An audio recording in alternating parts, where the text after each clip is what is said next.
What is up, everybody? Welcome back to my channel and welcome back to the newest episode on this series where I completely change my bedroom into a lounge. So today we'll cover the first step of this transformation, which is replacing the carpet with laminate flooring. Where I'll walk us through the process that I went through, the challenges and learnings, as well as of course the results. And I just gotta mention that I never really minded carpet before this whole transformation, but once I got the laminate flooring in, I'm loving it. It's a complete game changer. And so I think I'm gonna do the same thing for the rest of this basement floor. So just a few points to help you better understand what I was going through before initiating this process. Firstly is that, like I mentioned in the previous video, this is completely new to me. This is my first time doing things, and so just a disclaimer that the way I did things this time is not entirely the best way of doing things. And hopefully when I touch upon the learnings, I'll share some tips as we go through this. Firstly is that this is my first time doing something like this. So the way I did things this time may not be the best way, just a disclaimer. But as we go through the process, I'll share some tips and learnings that I think I would have done differently for the next time. Secondly is that I felt a source of inspiration the week of and just a couple days before the actual process. And so I decided there's no better time than now to go ahead and do this. So I built off the inspiration, even though I wasn't entirely ready for this. I didn't know exactly what I was going to be doing. That inspiration pushed me towards doing this. And thirdly, there may have been a time constraint and there may have been a material constraint as well. In terms of time, I took off Friday from work, and so I had Friday, Saturday, Sunday to complete this project, and that means changing the flooring as well as painting the walls. My mother runs a daycare in the basement floor, and she starts again on Monday. And so I had to make sure that all my stuff were out of the basement and into my room or gone somewhere else as a safety measure for the kids. And so the stress was on. But with that being said, let's get into this.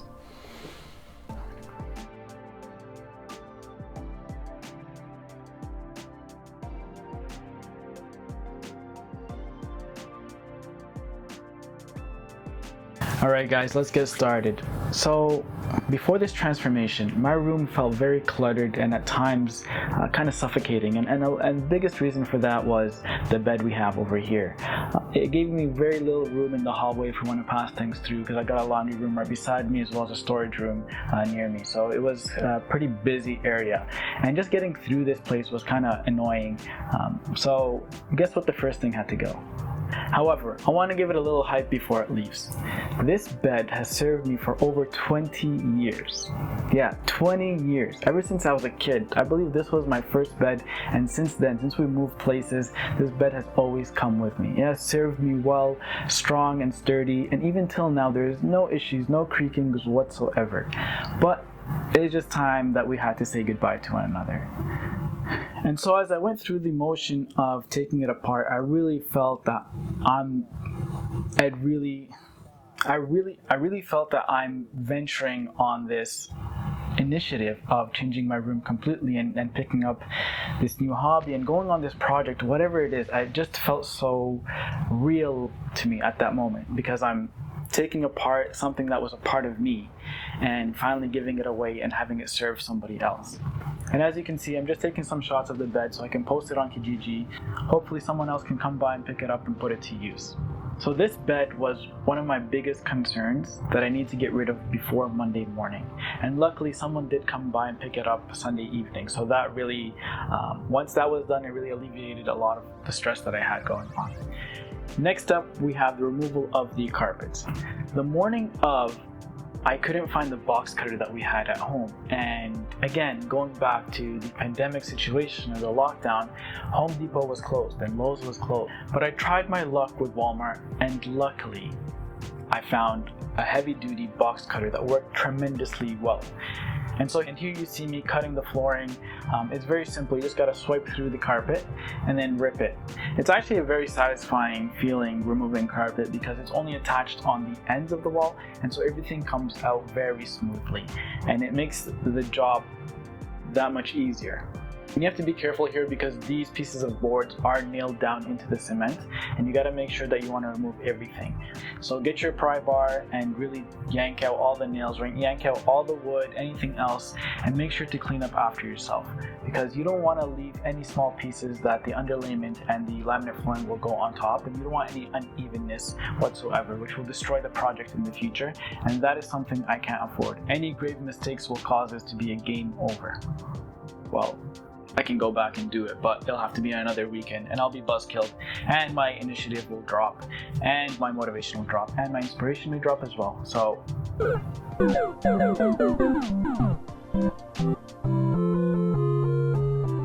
if you gotta vacuum, if you gotta sweep many times, do it. It is worth it. All right, next up we have this underlayment.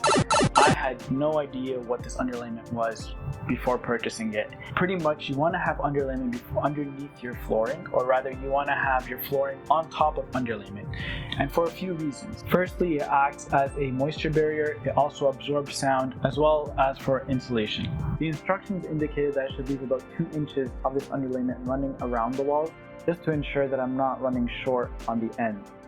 But I saw some other YouTube videos, and my research indicates that you don't need to have them running on the ends of the walls, and many times people just put it underneath the baseboards. My room is about 100 square foot, and so I bought a piece that came in 100 square foot, and I didn't want to buy a second piece that came in 100 square foot, leaving me with 200 square feet. And so I had to be very conservative with what I was doing, and so I didn't put in the 2 inches. I just put in maybe a 1/4 inch or so. Now luckily it did fit perfectly. I didn't get a chance to get into my closet, which is fine. I can do that another time. It's not a problem. It's not showing, and everything will be complete. But I had to be a little bit creative on the last pieces to make sure that everything is fitting perfect. And so some pieces didn't have a sticker to them, and so what I did is I just took some duct tape that we use for installations in our HVAC system, and that worked fine.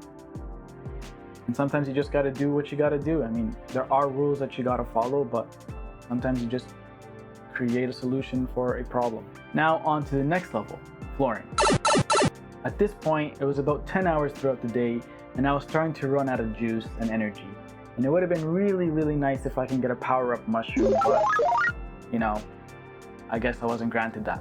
So I'd say that this is probably the hardest part of this project, and because I just didn't know where to start, and I didn't even know which direction to go into. There is a direction that you should go into, and that's from left to right, that I eventually figured out, and it was on the instruction manual, but I just overlooked that. But in the end, I didn't know exactly where to start too. That's another point that you want to focus on. You want to find a spot where your wall is straight, and that the direction of the wood is going in a direction that you're okay with. So as you can see, I started from a couple different places, unsure of which to actually start with. And the first few times it just wasn't clicking with me. It wasn't working. The pieces weren't connecting well together. And I was just kind of stressing out at that point. I didn't know what was wrong. I didn't know how to fix it until I tried one corner. Note that you want to leave a little bit of spacing between the floorings and the walls, and that's due to the theory of thermal expansion. And pretty much what that means is that when matter is heated, the average kinetic energy of the particles increases, and thus the motion increases, and thus the average distance between the atoms also increases. Pretty much what that means is that with heat comes expansion, and you want to avoid that, because as temperature increases, things will begin to expand, and you don't want your flooring to kind of collide over on top of each other as the heat increases in the room, which could be detrimental to the flooring. So what I used for my spacers were these 3/8 of an inch spacers, and I just put them on top of one another, 2 of them on top of one another, so I can get a rectangle and just slide that through, so there's no shifting whatsoever. I did have some spare pieces, so that was okay to do so. If you don't have spare pieces, then that's fine, you can just use the one as such. So that's the first thing that you want to do. The second thing is you want to organize each laminate flooring piece, because each one comes with a different look or design on the laminate piece. And so just make sure that none of them are repeating. That's what I did for myself, and I see many other people did the same thing. But it's up to you. If you want to have them looking the same all around the same corner, maybe you want to draw something, I don't know, it's up to you if you're very creative from that aspect. But you want to take some time to organize it. In regards to your first row, once you reach the end of that row, you're most probably going to have to cut a portion of the next piece. And so what you want to do is you want to flip your board upside down, opposite end of the actual design, so that you can draw lines in it, and that's not going to show when it comes to presentation mode. And so you just want to draw your line accordingly. As you're putting your first row down, you'll notice that the pieces will fit in with one another very simply. Once you reach the end of that row, you're also going to have to note that you're most probably going to have to cut a piece of that board. And then you can use the remaining piece of that board for the next row. And so once you're done that, you start with your second row. And it's very important that starting from your second row and onwards till the end of the room, you're going to have to install the laminate flooring pieces in the previous row. And so what I mean by that is you're going to take your new row and you're going to insert it into the previous row at a 45-degree angle, and then you're going to push inwards towards that previous row and push downwards at the same time. And you kind of you'll get into the hang of it. As you reach the end of the rows, you're going to note that they're not perfectly aligned, and that's okay. So as you see here, I am installing the laminate floorings underneath the baseboard as well as the door trim, and this was a pretty interesting piece, and it was pretty fun as well, you know, just being able to saw open a door trim that was part of the room before. But ideally what you want to do is you want to saw on top of the surface that's leveled with the rest of the flooring. So what I did is I took a spare piece of laminate flooring and I just put it on top of the underlayment, and I took my saw and I just sawed through it. You could also use an oscillating tool, but the concept remains the same. You want to avoid as much access cutting and you want to keep it as aesthetic as possible. Alright, now all that's left is the last few pieces that I need to install. And because they're the last pieces that I need in this room, they're most probably not going to fit perfectly, and so I'm going to have to trim those across the length of the laminate flooring as such. And so what I had to do, I used a table saw of mine that I recently purchased, and I just had to make the correct measurement. So at this point I have 6 laminate flooring pieces remaining and I only need 4. So that only allows me 2 pieces to make any mistakes with. Let's see if I can do this. So I went ahead and made the measurements, and then I went up and I cut the boards to length.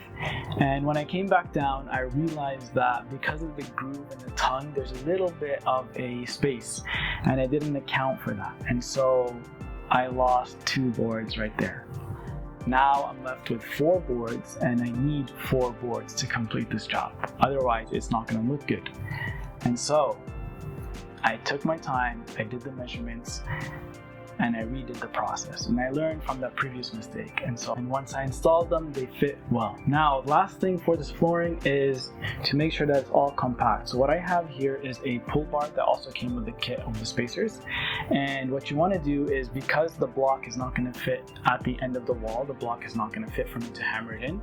What you do is you're going to align this pull bar, you're going to hook it up with the last pieces, and I'm going to hammer over here on this side. So I won't have space in front of this pull bar, but I'll have space to pull back here, hence why it's called a pull bar. And so once I've done that, everything is nice and compact. Now all we gotta do is cover the small mistakes with the quarter trims. Oh, and also just to note that you can do this, you can use this pull bar on the sides of the wall as well, if everything is not compact. When it came to the quarter trim, it was a little bit tricky because you gotta get those corners correct. And again, in this situation, I only had enough material. I had perhaps, I think it was like 5 inches to spare, so I couldn't make many mistakes. I mean, I could go ahead and buy the quarter trims again, and it's not a problem now that the flooring is installed, so it's not that big of a deal compared to the underlayment, but still I want to make sure that everything was perfect and correct. So I made sure that the measurements were as accurate as possible, and so once I went up to do the cuttings, you really want to focus on the corners. You want to give them a 45-degree angle, whether that the corners are coming outside or if they're coming inside. I actually did make a mistake, and so one aspect of the room, the quarter trims didn't fit well, so I'm gonna have to go ahead and redo that once I complete the rest of the basement. And so, but it's okay, it's not that big of a deal. Aside from that, everything else looked good. So what I did at that point is I just nailed everything together. I used 1.5 inch nails with my nail gun, and so that can go through the quarter trim as well as into the baseboards to secure everything. And to cover up the nail holes, you want to apply some caulking to it. Very simple, you're just gonna get your gun, press it into it, and just rub it on very quickly before it dries out. I actually used a card of mine that I had. It was an outdoors card, some permit card that expired, and so I just used that to clean up the corners and make everything look spiff. So you don't need any of the fancy materials, you don't need any of the fancy equipment. You can create your own equipment that work well, and as you can see, it did work well with a simple card that can be cut in half and thrown out. And with that, I think I can safely say that we saved Princess Daisy.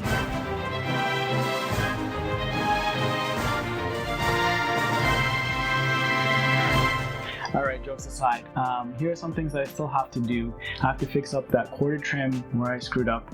I also have to go over the closet, remove the carpet, do the whole process for the closet as well, and as well as the transitions for the laundry room, as well as the storage room, and into the main basement room. And I think I'll do that once I complete the remaining of the flooring. I have all the materials, so it's not an issue whatsoever. It's just a matter of planning ahead. And there are some gaps in the floorings that you can see the cement and the underlayment because I was short a little bit, or I didn't place the laminate floorings as correctly as I wanted to. Alright guys, with all that being said, I really appreciate your attention and your support. If you did like it, then go ahead and give it a like, subscribe, share it with friends and family, and stay tuned for the next episodes. So stay tuned for the next episode where I cover the painting of this room. And just a sneak peek of that episode, I gotta tell you, that was the hardest part of the process of this whole room transformation. The painting was the hardest thing for me, and I'll go much deeper into my feelings and the challenges and what I did to overcome those to come out with a beautiful color background. And until next time, take care.